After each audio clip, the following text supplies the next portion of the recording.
नाज़रीन आदाब।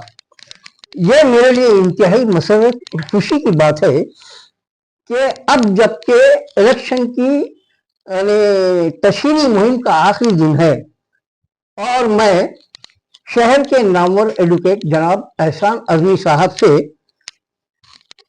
वोटिंग के ताल्लुक से, इलेक्शन के ताल्लुक से कुछ बातें जो है जानने की कोशिश कर रहा हूँ। वो इसलिए कि ताकि वोट के ताल्लुक से, वोट के बारे में वोटर्स को का शऊर बेदार हो। हाँ, तो हमारे एहसान अज़मी साहब, क्योंकि अवाम में कुछ लोग इस अहमियत से लाइल है, तो मजहबी और समाजी एतबार से वोट की अहमियत पर रोशनी डालिए आप। अस्सलाम वालेकुम नाजरीन, काफ़ी अहम सवाल पूछा जनाब सफदर साहब ने, जो सीनियर जर्नलिस्ट है। सबसे पहले तो मैं इनका शुक्र अदा करता हूं कि इन्होंने मुझे इस काबिल समझा कि न सिर्फ समाजी पहलू से बल्कि मजहबी पहलू से भी वोट की अहमियत पर कुछ बातें मैं अर्ज करूं। समाजी पहलू से तो मैं बताने की कोशिश करूंगा। रहा सवाल मजहबी पहलू से, तो मैं एक तालिब इल्म की हैसियत से जो मुझे मालूम है मैं बताने की कोशिश करूंगा। वोट दरअसल सिर्फ इतनी सी बात नहीं कि हम एक लीडर का इंतखाब करते हैं, बल्कि अपने खुद की जिंदगी का जो तर्ज, जिस तरीके से बेहतरी होने का जरिया एक वोट है, वोट का इस्तेमाल है, ना कि सिर्फ मेरा अपना बल्कि पूरे कॉलोनी का, क्योंकि ये एक म्युनिसिपल इलेक्शन है। इसमें मोहल्ले के मुस्तकबिल का फैसला तय करते हैं ये नतीजे। इस एतबार से ये बड़ा अहम है। सही कैंडिडेट का अगर इंतखाब हो जी तो मोहल्ले का मुस्तकबिल और अगर गलत कैंडिडेट का इंतखाब हो तो उसके जो है फायदे कम और नुकसान ही ज्यादा होंगे। जी बिल्कुल वजह फरमाया आपने। और इसकी दूसरी अहमियत ये है कि वोट न सिर्फ लीडर का इंतखाब है, बल्कि ये अपने वजूद का भी सबूत है, अपने होने के वजूद का भी सबूत है। क्योंकि आए दिन हम देख रहे हैं कि SIR से जो मसला पेश आ रहा है उसका सीधा ताल्लुक इलेक्शन कार्ड से है, वोटर लिस्ट से। तो जो लोग हैं, जो वोटर्स है, उन्हें चाहिए कि अपडेट रहे हर एतबार से। और तीसरी अहम बात यह है इसमें जो आपने कहा था, यानी आप ये चाहते हैं कि वोटर लिस्ट में अपना नाम बाज़ाब्ता लिखवाएं। जी, अगर आपका वोटर लिस्ट में नाम नहीं है तो आप अपने वोट के हक से महरूम हो जाएंगे, और वोट के हक से महरूम होना गोया शहरियत से महरूम होने के बराबर है। ये कहना चाह रहे हैं आप? जी हाँ,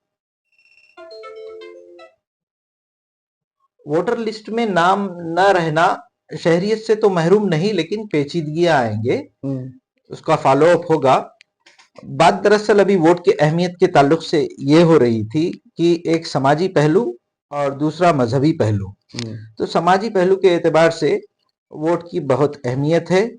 वोट देना अपने वजूद का सबूत है। वोट महल्ले के मुस्तकबिल का तय करता है कि सही कैंडिडेट को, सही उम्मीदवार को अगर हम इंतखाब करेंगे तो न सिर्फ अपने ही बल्कि सारे महल्ले की जो है सो उसमें खैर का जो है सो पहलू छुपा हुआ रहता है। अगर गलत करेंगे तो शर का पहलू इसके अंदर छुपा हुआ रहेगा। अब रहा सवाल का दूसरा हिस्सा कि मजहबी एतबार से।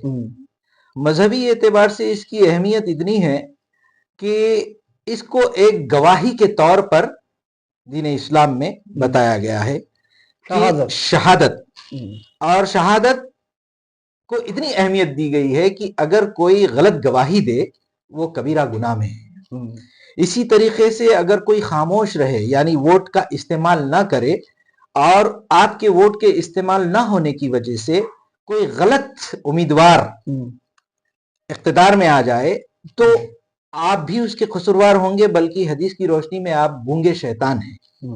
इसी एतबार से अगर हम देखेंगे, गवाही की बड़ी अहमियत है اور حق کی گواہی کے لیے اپنے نفس کے خلاف بھی اگر وہ جائے تو حق کی گواہی دینے کی تعلیم قرآن دیتا ہے، جیسے کہ یا ایھا الذین آمنوا کونوا قوامین بالقسط شہداء للہ۔ اسی سے علماء اہل علم یہ کہتے ہیں کہ ووٹ دینا بالخصوص جب ہمارے ہاتھ میں ہے کہ ہم ایک اچھے امیدوار کو انتخاب کریں، یہ گویا ایسا ہے کہ ہم اپنے ہاتھ سے برائی کو روکنے میں اس کا استعمال کر رہے ہیں۔ بالفاظ دیگر آپ یہ کہنا چاہتے ہیں کہ ووٹ آپ کا حق ہے اور آپ کو اپنے اس حق کو محفوظ رکھنا ہے، بچائے رکھنا ہے۔ جی، اسی طریقے سے ہمیں ہندو دھرم میں بھی یہی تعلیم ملتی ہے کہ راج دھرم، یعنی کہ جس طریقے سے لوگ ایک راجا کا، ایک لیڈر کا انتخاب کرتے ہیں، اس کو دیکھنا چاہیے کہ اس کے اندر کیا خوبیاں ہیں، اور ایک لوک کلیان یعنی کہ پبلک ویلفیئر جس کے نتیجے میں ہوتا ہے، ایسے لیڈرز کا انتخاب کرنے کا جو ہے سو دوسرے مذاہب میں بھی ہمیں ملتا ہے۔ اور جیسے میں بھی سنا ہوں کہ ایز ماسٹر سو سرونٹ کے حساب سے جی متدان جو کہتے ہیں دراصل اسی کو کہتے ہیں کہ آپ کا مت، آپ کا اوپینین جو ہے سو ایک گفٹ کے طور پہ ہے۔ بھگوت گیتا میں یہ بتایا گیا ہے کہ متدان یعنی کہ ایک پیور جو ہے سو گفٹ ہے، اس کو آپ بہترین طریقے سے ایک مقدس ڈیوٹی، ایک سیکریٹ ڈیوٹی سمجھ کر اس کو استعمال کرنا ہے۔